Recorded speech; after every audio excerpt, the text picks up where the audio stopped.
This audio production was made in collaboration with Audible Anarchist. Anarchism and Taoism by Dawes. Anarchism is usually considered a recent Western phenomenon, but its roots reach deep into the ancient civilizations of the East. The first clear notion of anarchist sensibility may be traced back to the Taoists in ancient China from about the 6th century BC. Indeed, the principal Taoist work, the Tao Te Ching, may be considered one of the greatest anarchist classics. The Taoists at the time were living in a feudal society in which law was becoming codified and government increasingly centralized and bureaucratic. Confucius was the chief spokesman of the legalistic school supporting these developments and called for a social hierarchy in which every citizen knew his place. The Taoists, for their part, rejected government and believed that all could live in a natural and spontaneous harmony. The conflict between those who wished to interfere and those who believed things flourished best when left alone has continued ever since. The Taoists and the Confucians were both embedded in ancient Chinese culture. They shared a similar view of nature, but differed strongly in their moral and political views. They both had an attitude of respectful trust to human nature. The Christian notion of original sin is entirely absent from their thought. Both believe that human beings have an innate predisposition to goodness, which is revealed in the instinctive reaction of anyone who sees a child falling into a well. Both claim to defend the Tao, or the way of the ancients, and sought to establish voluntary order. But whereas the Taoists were principally interested in nature and identified with it, the Confucians were more worldly minded and concerned with reforming society. The Confucians celebrated traditionally male virtues like duty, discipline, and obedience, while the Taoists promoted the female values of receptivity and passivity. Although it has helped shape Chinese culture as much as Buddhism and Confucianism, Taoism, by its very nature, never became an official cult. It has remained a permanent strain in Chinese thought. Its root lay in the popular culture at the dawn of Chinese civilization, but it emerged in the 6th century BC as a remarkable combination of philosophy, religion, proto-science, and magic. The principal exponent of Taoism is taken to be Lao Tzu, meaning old philosopher. He was born around 604 BC of a noble family in Hongnan province. He rejected his hereditary position as a noble and became a curator of the royal library at Lo. All his life, he followed the path of silence. The Tao that can be told is not the eternal Tao, he taught. According to legend, when he was riding off into the desert to die, he was persuaded by a gatekeeper in northwestern China to write down his teachings for posterity. It seems likely, however, that the Tao Te Ching, which is attributed to Lao Tzu, was not written until the 3rd century BC. It has been called by the Chinese scholar Joseph Needham, without exception, the most profound and beautiful work in the Chinese language. The text consists of 81 short chapters in poetic form. Although often very obscure and paradoxical, it offers not only the earliest, but also the most eloquent exposition of anarchist principles. It is impossible to appreciate the ethics and politics of Taoism without understanding of its philosophy of nature. The Tao Te Ching celebrates the Tao, or way, of nature and describes how the wise person should follow it. The Taoist conception of nature is based on the ancient Chinese principles of yin and yang, two opposite but complementary forces in the cosmos, which constitute qi, matter energy, which all beings and phenomena are formed. Yin is the supreme feminine power, characterized by darkness, cold, and receptivity, and associated with the moon. Yang is the masculine counterpart of brightness, warmth, and activity, and is identified with the sun. Both forces are at work within men and women, as well as in all things. The Tao itself, however, cannot be defined. It is nameless and formless. Lao Tzu, trying vainly to describe what is ineffable, likens it to an empty vessel, a river flowing home to the sea, an uncarved block. The Tao, he asserts, follows what is natural. It is the way in which the universe works, the order of nature which gives all things their being and sustains them. The great Tao flows everywhere, both to the left and the right. The 10,000 things depend on it. It holds nothing back. It fulfills its purpose silently and makes no claim. Needham describes it not so much as a force, but as a kind of natural curvature in time and space. Like most later anarchists, the Taoists see the universe as being in a continuous state of flux. Reality is in a state of process. Everything changes. Nothing is constant. They also have a dialectical concept of change as a dynamic interplay of opposing forces. Energy flows continually between the poles of yin and yang. At the same time, they stress the unity and harmony of nature. Nature is self-sufficient and uncreated. There is no need to postulate a conscious creator. It is a view which not only recalls that of the Greek philosopher Heraclitus, but coincides with the description of the universe presented by modern physics. Modern socio-ecology, which stresses unity and diversity, organic growth, and natural order, further reflects the Taoist worldview. The approach to nature recommended by Lao Tzu and the Taoists is one of receptivity, where the Confucian wants to conquer and exploit nature, the Taoist tries to contemplate and understand it. The Taoists' traditionally feminine approach to nature suggests that their way of thinking may well have first evolved in a matriarchal society. While at first sight it might seem a religious attitude, in fact it encouraged a scientific and democratic outlook among Taoists. By not imposing their own preconceptions, they were able to observe and understand nature, and therefore learn to channel its energy beneficially. The Taoists were primarily interested in nature, but their conception of the universe had important corollaries for society. A definite system of ethics and politics emerges. There are no absolute Taoist values, for good and bad, like yin and yang, are related. Their interplay is necessary for growth, and in order to achieve something, it is often best to start with its opposite. Nevertheless, an ideal of the wise person emerges in Taoist teaching, who is unpretentious, sincere, spontaneous, generous, and detached. For the Taoists, the art of living is to be found in simplicity, non-assertion, and creative play. Central to Taoist teaching is the concept of Wu Wei.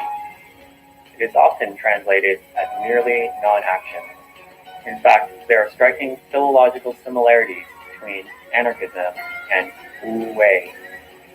Just as an archos in Greek means absence of a ruler, Wu Wei means lack of way, where way refers to artificial, contrived activity that interferes with natural and spontaneous development.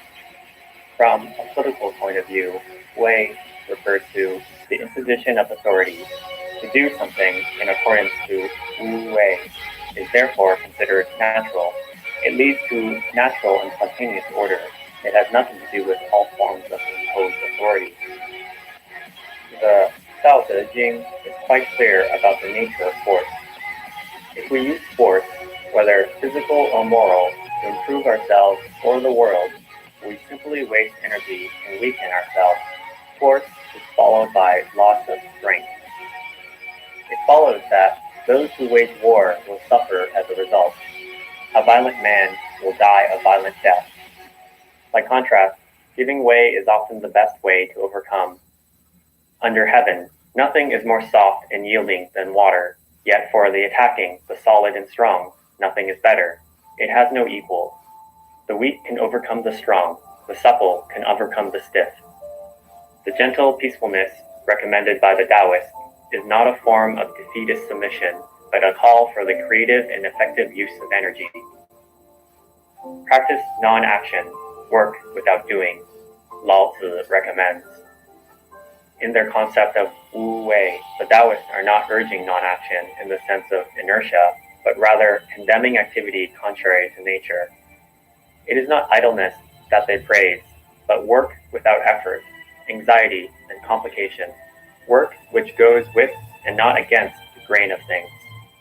If people practice Wu Wei in the right spirit, work would lose its coercive aspect. It would be undertaken not for its useful results, but for its intrinsic value. Instead of being avoided like the plague, work would be transformed into spontaneous and meaningful play. When actions are performed without unnecessary speech, people say, "We did it." If people followed their advice, the Taoists suggest, they would live a long life and achieve physical and mental health.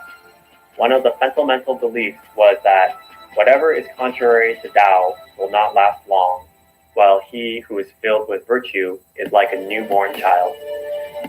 In order to prolong their lives, the Taoists resorted to yoga-like techniques and even alchemy. The most important principle at the center of their teaching, however, was the belief that the world is ruled by letting things take their course. It cannot be ruled by interfering. The deepest roots of the Taoist view of Wu Wei probably lies in early matriarchal society in ancient China. The Taoist ideal was a form of agrarian collectivism which sought to recapture the instinctive unity with nature which human beings had lost in developing an artificial and hierarchical culture. Peasants are naturally wise in many ways. By hard experience, they refrain from activity contrary to nature and realize that in order to grow plants, they must understand and cooperate within natural processes. And just as plants grow best when allowed to follow their natures, so human beings thrive when least interfered with. It was this insight which led the Taoists to reject all forms of imposed authority, government, and the state. It also made them into precursors of modern anarchism and social ecology. It has been argued that Taoism does not reject the state as an artificial structure, but rather sees it as a natural institution, analogous perhaps to the family. While the Dao De Jing undoubtedly rejects authoritarian rule, it does read at times as if it is giving advice to rulers to become better at ruling. If the sage would guide the people, he must serve with humility. If he would lead them, he must follow behind. In this way, when the sage rules, the people will not feel oppressed. Bookchin goes so far as to claim that Taoism was used by an elite to foster passivity amongst the peasantry by denying them choice and hope. Certainly, Lao Tzu addresses the problem of leadership and calls for the true sage to act with the people and not above them. The best ruler leaves his people alone to follow their peaceful and productive activities. He must trust their good faith, for he who does not trust enough will not be trusted. If a ruler interferes with his people rather than letting them follow their own devices, then disorder will follow. When the country is confused and in chaos, loyal ministers appear. In a well-ordered society, humans follow the earth follows heaven follows the Tao follows what is natural.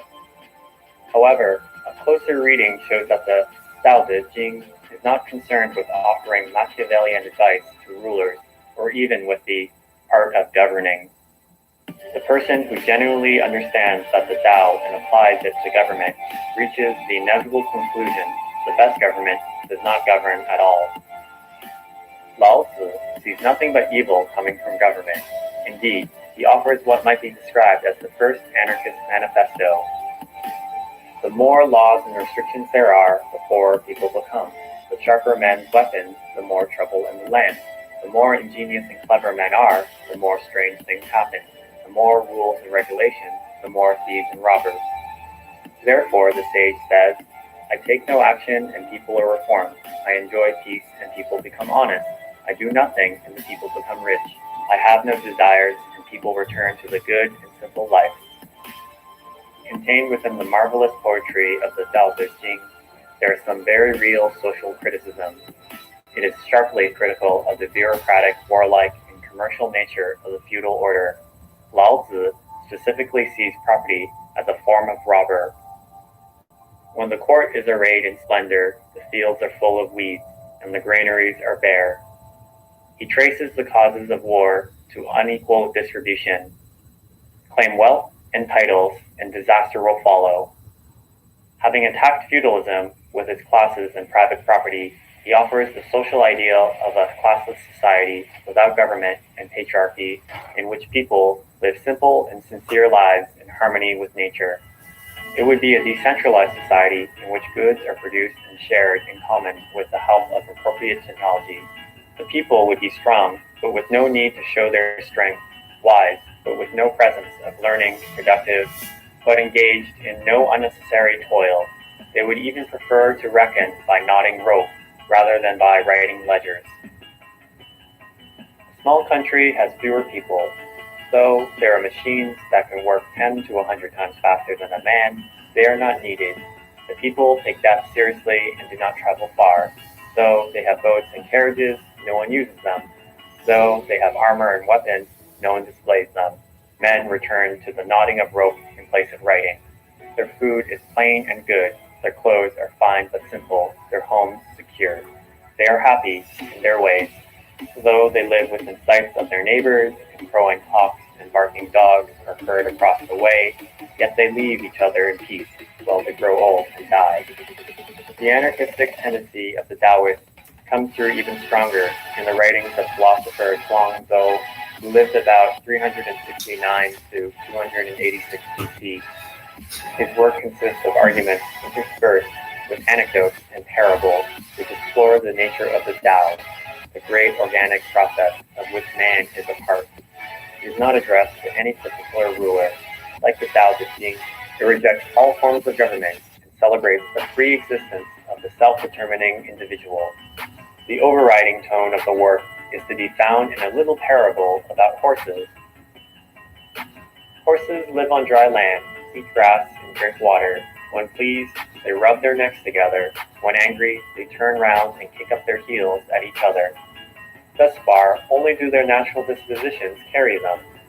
Bridled and bitted, with a plate of metal on their foreheads, they learn to cast vicious looks, to turn their head to bite, to resist, to get the bit out of the mouth, pour the bridle into it, and thus their natures have become depraved.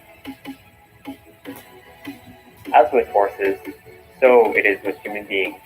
Left to themselves, they live in natural harmony and spontaneous order.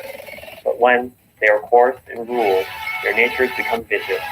It follows that princes and rulers should not coerce their people into obeying artificial laws, but should leave them to follow their natural dispositions. To attempt to govern people with man-made laws and regulations is absurd and impossible. As well try to wade through the sea, to hew a passage through a river, or to make a mosquito fly away with a mountain. In reality, the natural conditions of our existence require no artificial aid. People left to themselves will follow peaceful and productive activities and live in harmony with each other and nature. In the essay On Letting Alone, Zhuangzi asserted 300 years before Christ the fundamental proposition of anarchist thought, which has reverberated through history ever since. There has been such a thing as letting mankind alone. There has never been such a thing as governing mankind. Letting alone springs from the fear lest men's natural dispositions be perverted and their virtue left aside. But if their natural dispositions be not perverted, nor their virtue laid aside, what room is there left for government? The Taoists, therefore, advocated a free society without government in which individuals would be left to themselves. But while pursuing their own interests, they would not forget the interests of others. It is not sullen selfishness which is recommended. The pursuit of personal good involves the concern of the general well-being. The more a person does for others, the more he has. The more he gives to others, the greater his abundance. As the Taoist text Hua Nanzi puts it, possessing the empire means self-realization. If I realize myself, then the empire also realizes me. If the empire and I realize each other, then we will always possess each other. Human beings are ultimately individuals, but they also are social beings, part of the whole. Anticipating the findings of modern ecology, the Taoists believe that the more individuality and diversity there is, the greater the overall harmony. The spontaneous order of society does not exclude conflict, but involve dynamic interplay of opposite forces. Thus, society is described by Zhuangzi as an agreement of a certain number of families and individuals to abide by certain customs. Discordant elements unite to form a harmonious whole. Take away this unity, and each has separate individuality. A mountain is high because of its individual particles. A river is large because of its individual drops. And he is just a man who regards all parts from the point of view of the whole. Taoism, thus, offers the first and one of the most persuasive expressions of anarchist thinking. Its moral and political ideas were firmly grounded in a scientific view of the world. Although Taoist philosophy contains spiritual and mystical elements, the early Taoist receptive approach to nature encouraged a scientific attitude and democratic feelings. They recognized the unity in the diversity in nature and the universality of transformation. In their ethics, they encourage spontaneous behavior and self-development in the larger context of nature, production without possession, action without self-assertion, and development without domination. In their politics, they not only urge rulers to leave their subjects alone and oppose the bureaucratic and legalistic teachings of the Confucians, but advocated as an ideal a free and cooperative society without government in harmony with nature. Taoism was not aimed by an elite of peasants to make them more docile and obedient. The Taoist social background tended to be from the small middle class between the feudal lords and the mass of peasant farmers. Nor were they merely offering advice on how to survive in troubled times by yielding to the strong, keeping a low profile, and minding their own business.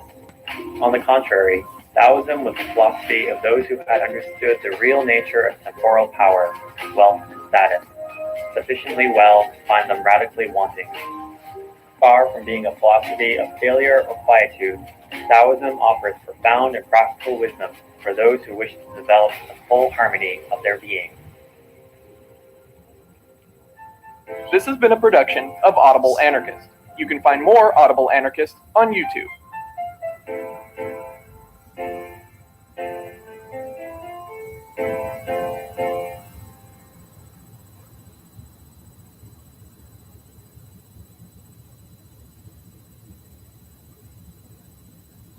A communist should have largeness of mind, and he should be staunch and active, looking upon the interests of the revolution as his very life, and subordinating his personal interests to those of the revolution.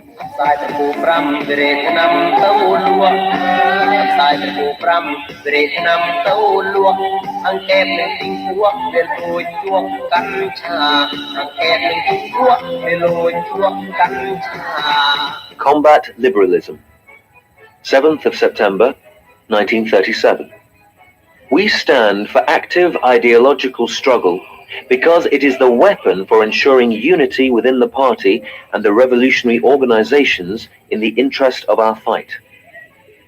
Every communist and revolutionary should take up this weapon. But liberalism rejects ideological struggle and stands for unprincipled peace, thus giving rise to a decadent Philistine attitude and bringing about political degeneration in certain units and individuals in the party and the revolutionary organizations. Liberalism manifests itself in various ways. To let things slide for the sake of peace and friendship when a person has clearly gone wrong, and refrain from principled argument because he is an old acquaintance, a fellow townsman, a schoolmate, a close friend, a loved one, an old colleague or old subordinate, or to touch on the matter lightly instead of going into it thoroughly so as to keep on good terms, the result is that both the organization and the individual are harmed. This is one type of liberalism.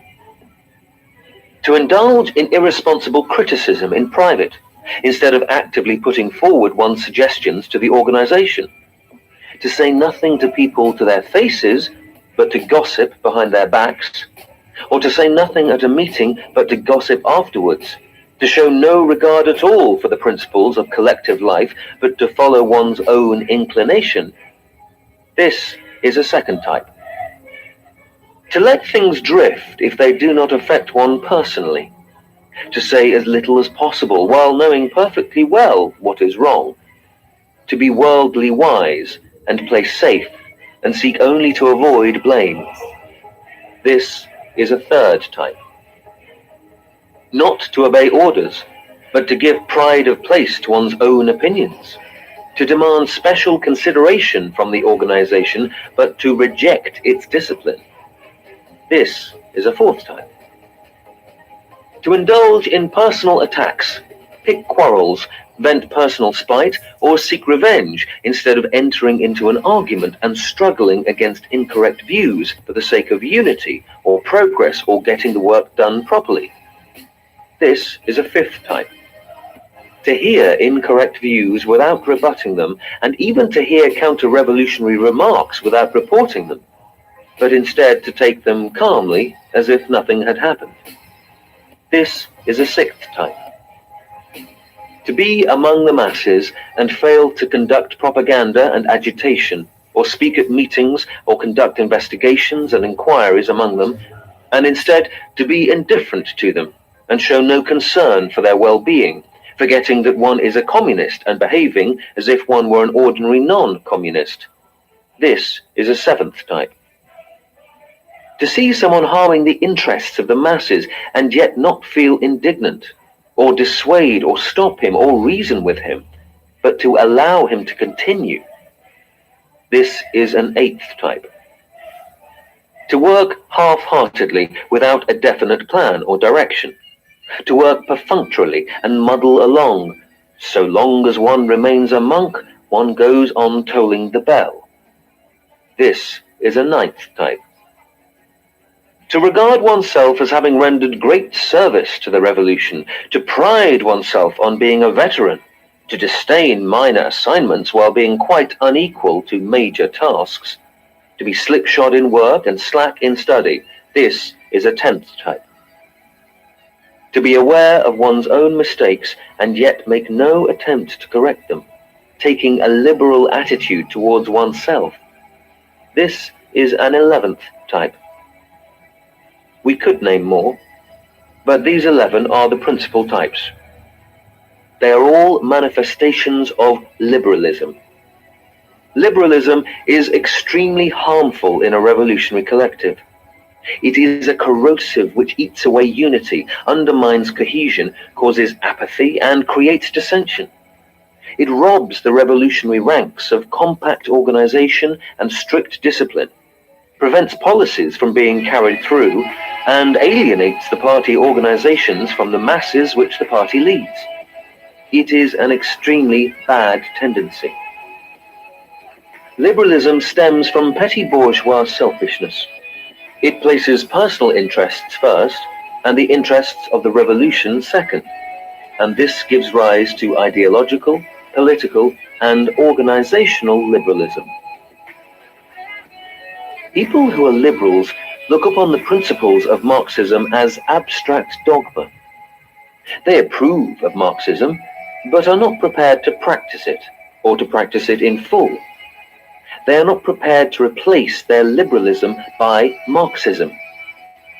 These people have their Marxism, but they have their liberalism as well. They talk Marxism, but practice liberalism. They apply Marxism to others, but liberalism to themselves. They keep both kinds of goods in stock and find a use for each. This is how the minds of certain people work. Liberalism is a manifestation of opportunism and conflicts fundamentally with Marxism. It is negative and objectively has the effect of helping the enemy. That is why the enemy welcomes its preservation in our midst. Such being its nature, there should be no place for it in the ranks of the revolution. Exercises. We must yoga. use Marxism, So which we'll is take positive deep in inhales. spirit, to overcome And just let it liberalism, go. which is negative. A communist should have largeness of mind, and he should be staunch and active, looking upon the interests of the revolution as his very life, and subordinating his personal interests to those of the revolution. Always and everywhere he should adhere to principle and wage a tireless struggle against all incorrect ideas and actions, so as to Letting go. consolidate the collective life Not of fully the out, party and strengthen the ties between Fully the in. party and the masses. letting go. He should be more concerned Right. about the Fully in. party and the masses than about Letting any go. private person, Not fully and out, more just concerned letting about go. others than But about fully in. himself. Letting go. Only thus can I he want be to get. considered Come on. communist. Don't hesitate. Give it. All loyal, honest, active, Deeply and in. upright communists Letting must go. unite to oppose Deeply the in. liberal tendencies Letting go. shown by certain people among us, and set them on the right path. This is one of the tasks on our ideological front.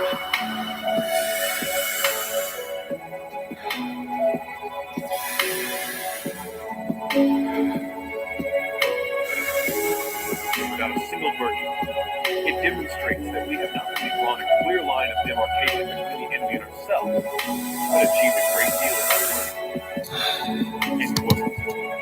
To be attacked by the enemy is not a bad thing, but a good thing. May 26, 1939. Quote, we should support whatever the enemy opposes and oppose whatever the enemy supports. End quote. Interview with 3 correspondents from the Central News Agency, the Sao Ting Pao, and the Sinmin Pao, September 16, 1939. Quote, our stand is that of the proletariat and of the masses. For members of the Communist Party, this means keeping to the stand of the party, keeping to party spirit and party policy. End quote. Talks at the Yunnan Forum of Literature and Art, May 1942. Quote, after the enemies with guns have been wiped out, there will still be enemies without guns. They are bound to struggle desperately against us, and we must never regard these enemies lightly. If we do not now raise and understand the problem in this way, we shall commit the gravest mistakes. End quote. Report to the second plenary session of the 7th Central Committee of the Communist Party of China, March 5th, 1949. Quote, the imperialists and domestic reactionaries will certainly not take their defeat lying down, and they will struggle to the last ditch. After there is peace and order throughout the country, they will still engage in sabotage and create disturbances in various ways, and will try every day and every minute to stage a comeback. This is inevitable and beyond all doubt, and under no circumstances must we relax our vigilance. End quote. Opening address at the first plenary session of the Chinese People's Political Consultative Conference, September 21st, 1949. Quote, in China, although in the main socialist transformation has been completed with respect for the system of ownership, and although the large-scale and turbulent class struggles of the masses characteristic of the previous revolutionary periods have in the main come to an end, there are still remnants of the overthrown landlord and comprador classes. There is still a bourgeoisie, and the remolding of the petty bourgeoisie has only just started. The class struggle is by no means over. The class struggle between the proletariat and the bourgeoisie, the class struggle between the different political forces, and the class struggle and the ideological held between the proletariat and the bourgeoisie will continue to be long and torturous, and at times will even become very acute. The proletariat seeks to transform the world according to its own world outlook, and so does the bourgeoisie. In this respect, the question of which will win out, socialism or capitalism, is still not really settled. End quote. On the correct handling of contradictions among the people, February 27th, 1957. Quote, it will take a fairly long period of time to decide the issue in the ideological struggle between socialism and capitalism in our country. The reason is that the influence of the bourgeoisie and of the intellectuals who come from the old society will remain in our country for a long time to come, and so will their class ideology. If this is not sufficiently understood, or is not understood at all, the gravest mistakes will be made, and the necessity of waging the struggle in the ideological held will be ignored. In our country, bourgeoisie and petty bourgeoisie ideology, anti-Marxist ideology, will continue to exist for a long time. Basically, the socialist system has been established in our country. We have won the basic victory in transforming the ownership of the means of production. but we have not yet won complete victory on the political and ideological fronts. In the ideological field, the question of who will win in the struggle between the proletariat and the bourgeoisie has not really been settled yet. We still have to wage a protracted struggle against bourgeoisie and petty bourgeoisie ideology. It is wrong not to understand this and to give up ideological struggle. All erroneous ideas, all poisonous weeds, all ghosts and monsters must be subjected to criticism. In no circumstance should they be allowed to spread unchecked. However, the criticism should be wholly reasoned, analytical, and convincing, and not rough, bureaucratic, metaphysical, or dogmatic. End quote.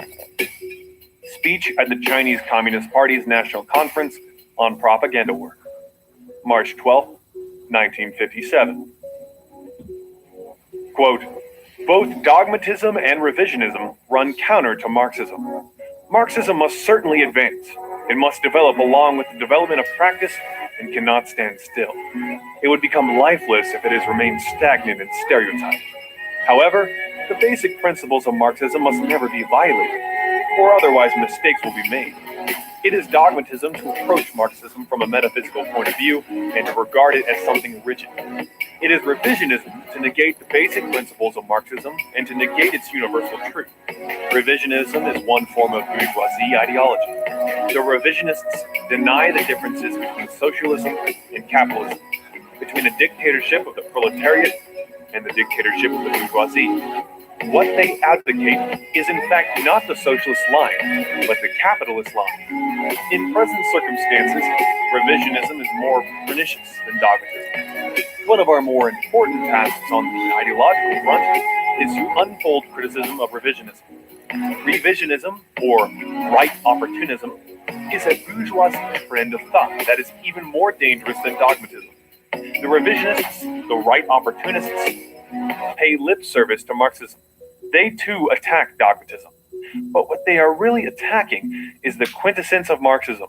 They oppose or distort materialism and dialectics, oppose or try to weaken the people's democratic dictatorship and the leading role of the Communist Party, and oppose or try to weaken socialist transformation and socialist construction. After the basic victory of the socialist revolution in our country, there are still a number of people who vainly hope to restore the capitalist system and fight the working class on every front, including the ideological one. And the right-hand men in this struggle are the revisionists. End quote. On the correct handling of contradictions among the people, February 27, 1957.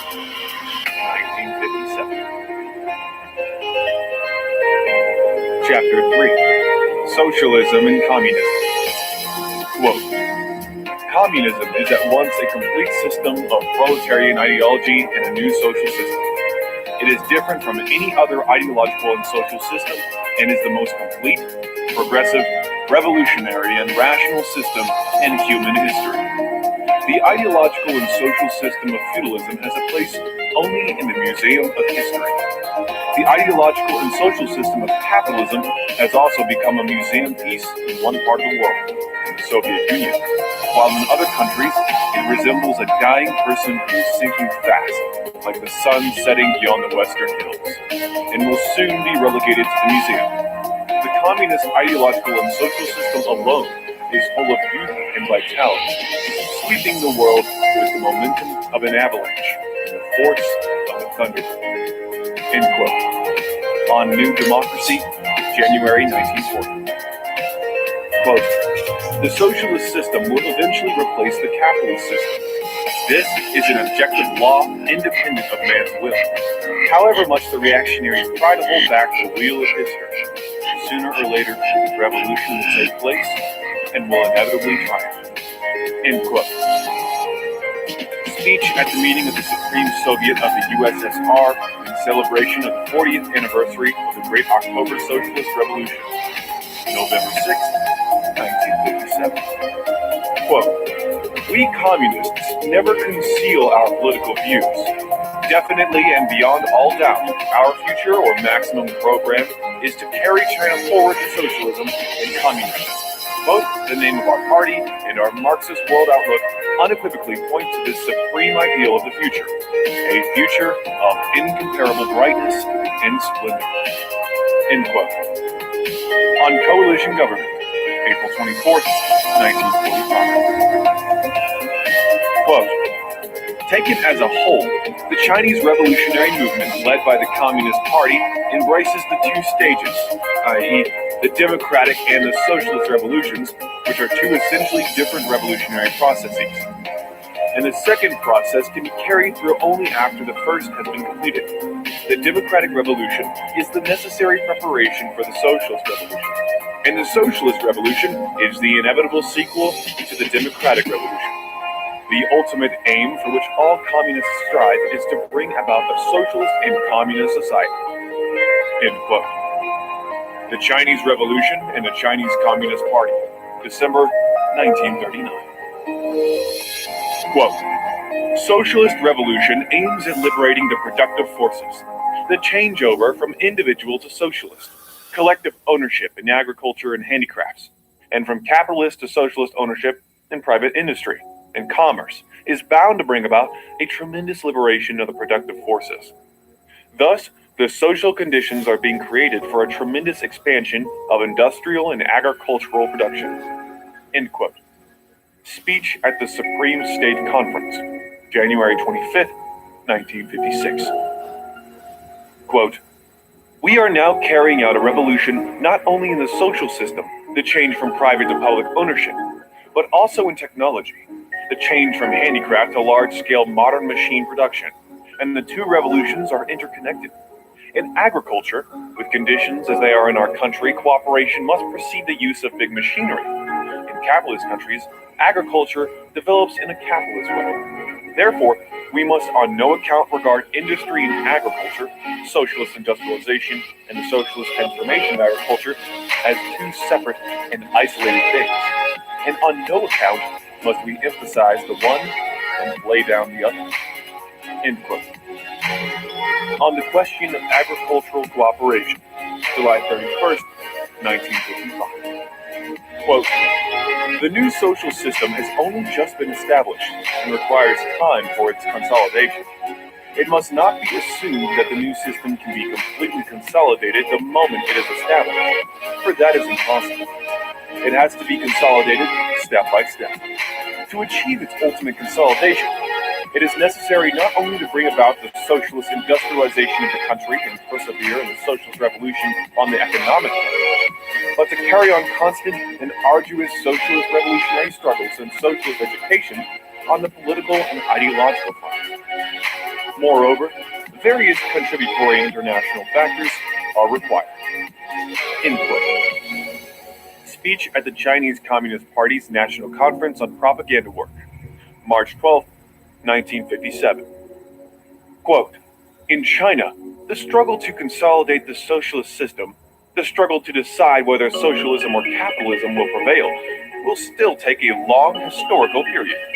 But we should all realize that the new system of socialism will unquestionably be consolidated. We can assuredly build a socialist state with modern industry, modern agriculture, and modern science and culture. The number of intellectuals who are hostile to our state is very small. They do not like our state, i.e., the dictatorship of the proletariat, and yearn for the old society.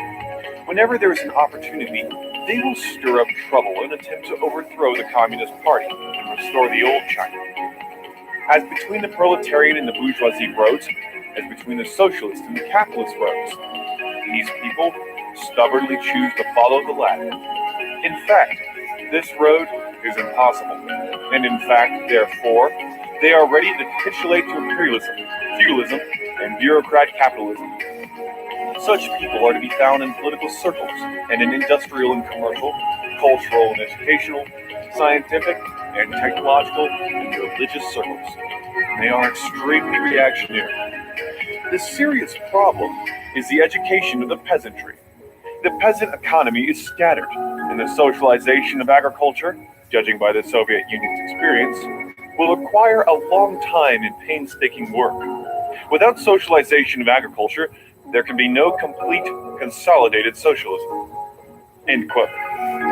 On the People's Democratic Dictatorship, June 30th, 1949. Quote, we must have faith first that the peasant masses are ready to advance step by step along the road of socialism under the leadership of the party. And second, that the party is capable of leading the peasants along this road. These 2 points are the essence of the matter, the main kernel. End quote. On the question of agricultural cooperation, July 31st, 1955. Quote, the leading bodies in cooperatives must establish the dominant position of the poor peasants and the new lower middle peasants in these bodies, with the old lower middle peasants and the upper middle peasants, whether old or new, as the supplementary force.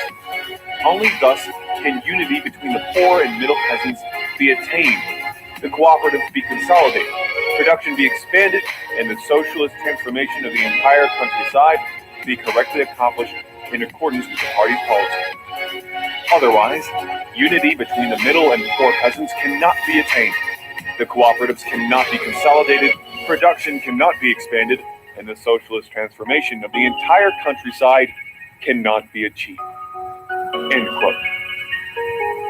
Introductory note to how control of the Wu-Tang Cooperative shifted from the middle to the poor peasants. 1955. Quote, it is essential to unite with the middle peasants, and it is wrong not to do so. But on whom must the working class and the Communist Party rely in the countryside in order to unite with the middle peasants and realize the socialist transformation of the entire countryside? Surely on none other than the poor peasants. That was the case when the struggle against the landlords was being waged and the land reform was being carried out. And that is the case today, when the struggle against the rich peasants and other capitalist elements is being waged to achieve the socialist transformation of agriculture. In both these revolutionary periods, the middle peasants wavered in the initial stages. It is only after they clearly see the general trend of events and the approaching triumph of the revolution that the middle peasants will come in on the side of the revolution. The poor peasants must work on the middle peasants and win them over, so that the revolution will broaden from day to day until final victory. End quote. Introductory note to the lesson of the middle peasant cooperative and the poor peasant cooperative in Fuan Country, 1955. Quote, there is a serious tendency toward capitalism among the well-to-do peasants. This tendency will become rampant if we, in the slightest way, neglect political work among the peasants during the cooperative movement and for a very long period after. End quote. Introductory note to a resolute struggle must be waged against the tendency towards capitalism, 1955. Quote, the agriculture cooperative movement has been a severe ideological and political struggle from the very beginning. No cooperative can be established without going through such a struggle. Before a brand new social system can be built on the site of the old, the site must be swept clean. Invariably, remnants of old ideas reflecting the old system remain in people's minds for a long time, and they do not easily give way. After a cooperative is established, it must go through many more struggles before it can be consolidated. Even then, the moment it relaxes its efforts, it may collapse. End quote. Introductory note to A Serious Lesson, 1955. Quote, the spontaneous forces of capitalism have been steadily growing in the countryside in recent years, with new rich peasants springing up everywhere and many well-to-do middle peasants striving to become rich peasants. On the other hand, many poor peasants are still living in poverty for lack of sufficient means of production, with some in debt and others selling or renting out their land. If this tendency goes unchecked, the polarization in the countryside will inevitably be aggravated day by day. Those peasants who lose their land and those who remain in poverty will complain that we are doing nothing to save them from ruin or to help them overcome their difficulties. Nor will the well-to-do middle peasants who are heading in the capitalist direction be pleased with us, for we shall never be able to satisfy their demands unless we intend to take the capitalist road. Can the worker-peasant alliance continue to stand firm in these circumstances? Obviously not. There is no solution to this problem except on a new basis, and that means to bring about, step by step, the socialist transformation of the whole of agriculture simultaneously with the gradual realization of socialist industrialization and the socialist transformation of handicrafts and capitalist industry and commerce. In other words, it means to carry out cooperation and eliminate the rich peasant economy and the individual economy in the countryside, so that all the rural people will become increasingly well off together. We maintain that this is the only way to consolidate the worker-peasant alliance. End quote. On the question of agricultural cooperation, July 31st, 1955. Quote, by overall planning, we mean planning which takes into consideration the interests of the 600 million people of our country.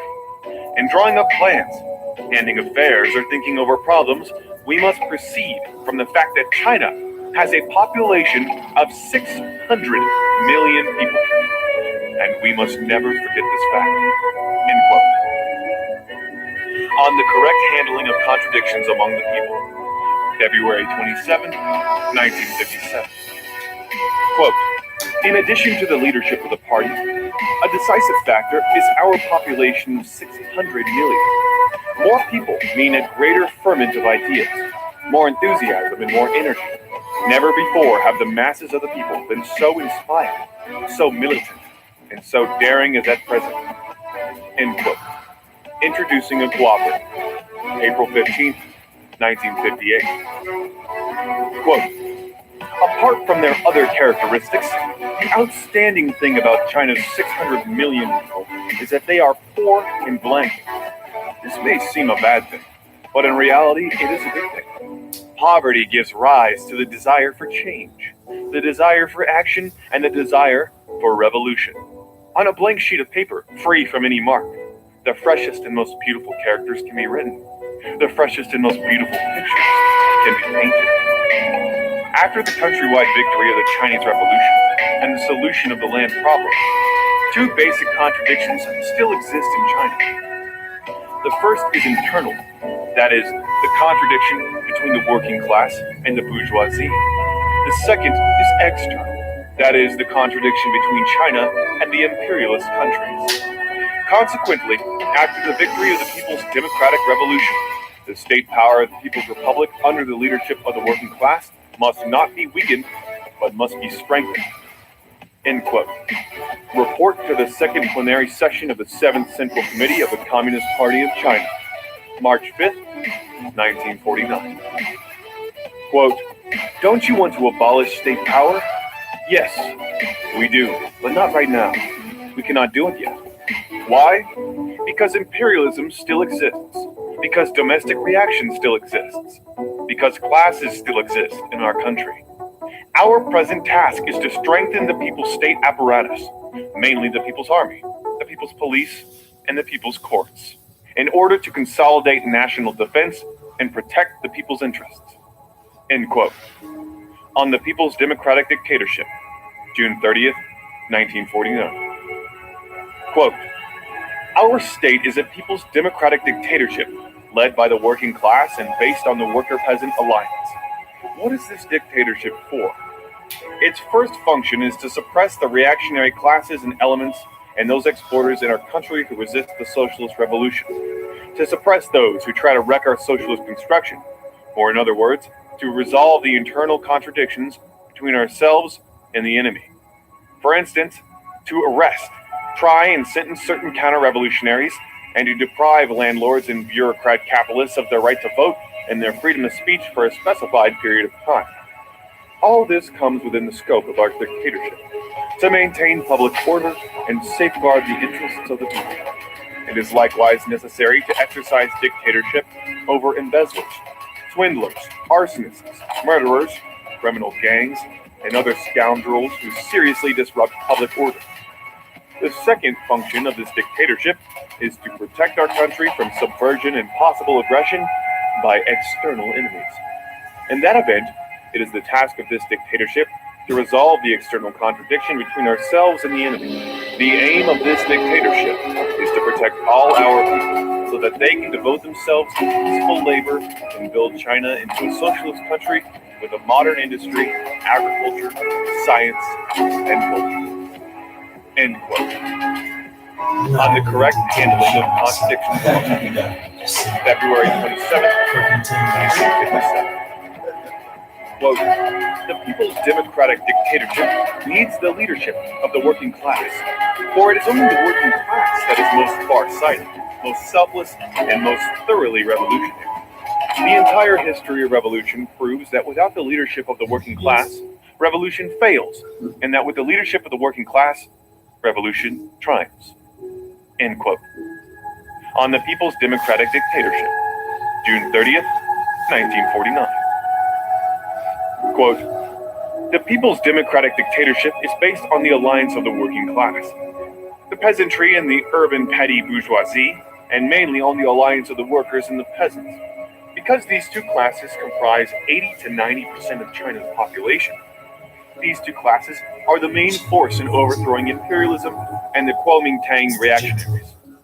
The transition from new democracy to socialism also depends mainly upon their alliance. Class struggle, the struggle for production and scientific experiment, are the three great revolutionary movements for building a mighty socialist country. These movements are a sure guarantee that communists will be free from bureaucracy and immune against revisionism and dogmatism, and will forever remain invincible.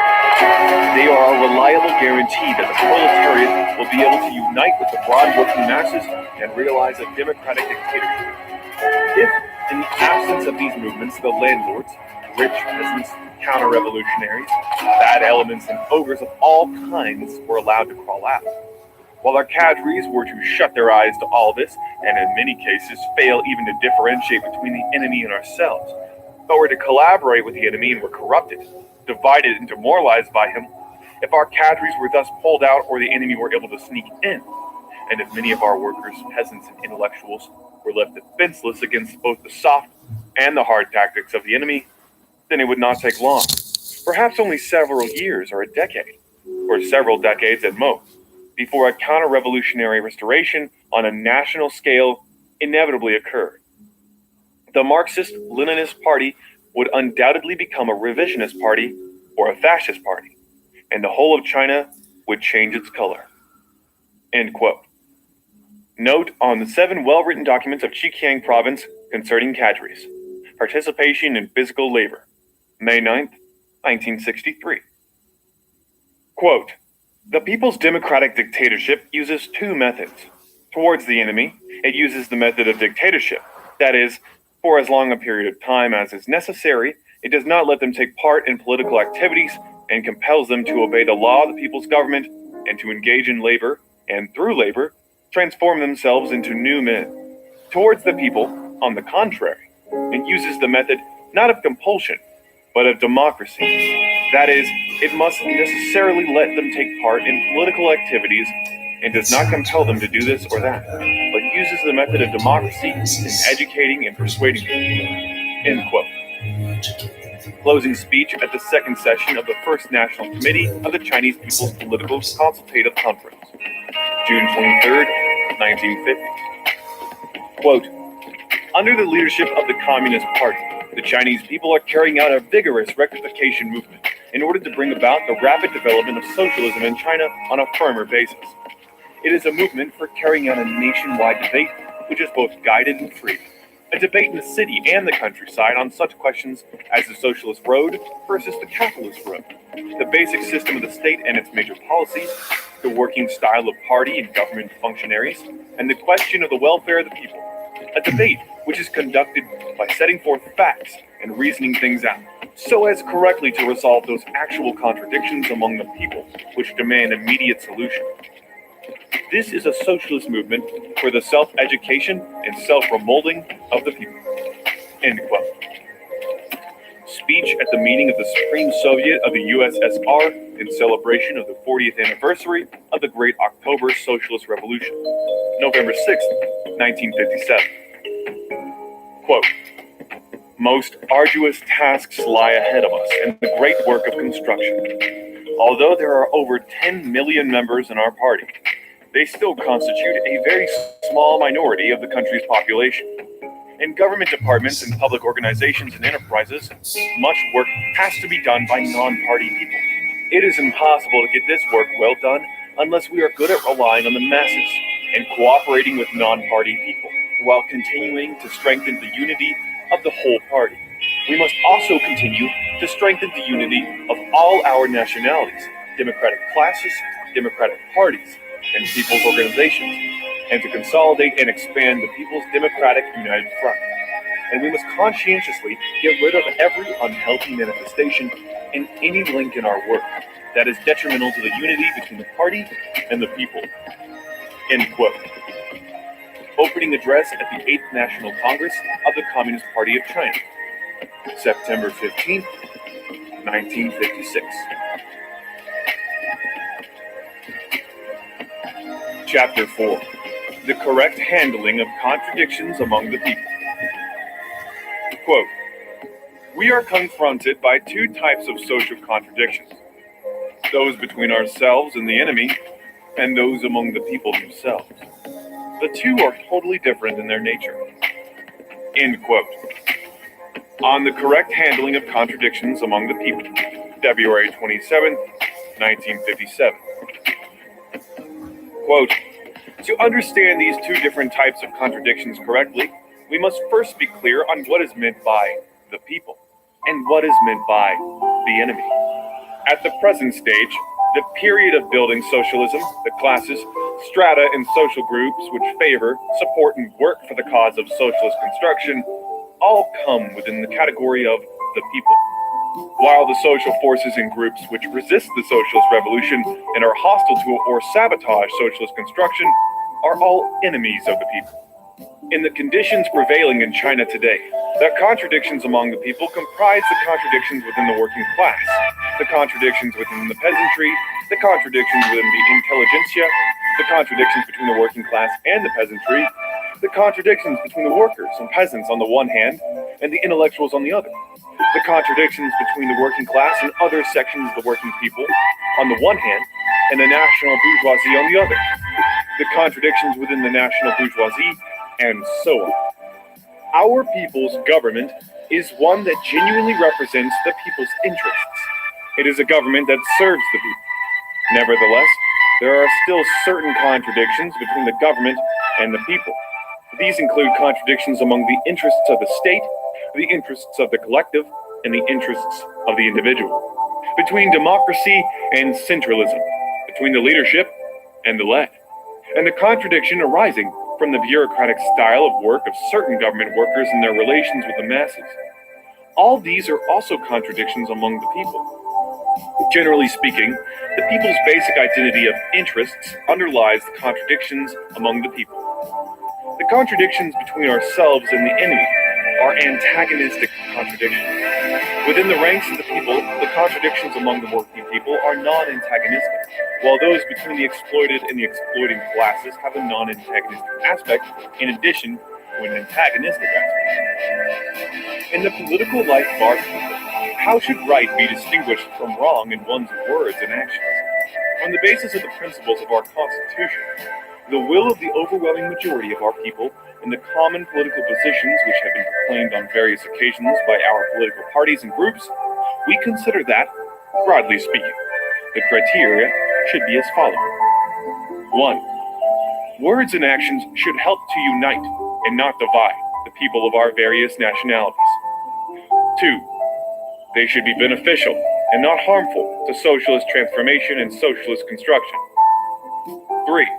They should help to consolidate and not undermine or weaken the people's democratic dictatorship. 4. They should help to consolidate and not undermine or weaken democratic centralism. 5.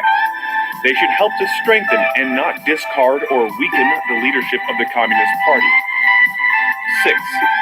They should be beneficial and not harmful to international socialist unity and the unity of the peace-loving people of the world. Of these 6 criteria, the most important are the socialist path and the leadership of the party. The question of suppressing counter-revolutionaries is one of a struggle between ourselves and the enemy, a contradiction between ourselves and the enemy. among the people. There are some who see this question in a somewhat different light. Two kinds of persons hold views different from ours. Those with a rightist way of thinking make no distinction between ourselves and the enemy, and take the enemy for our own people.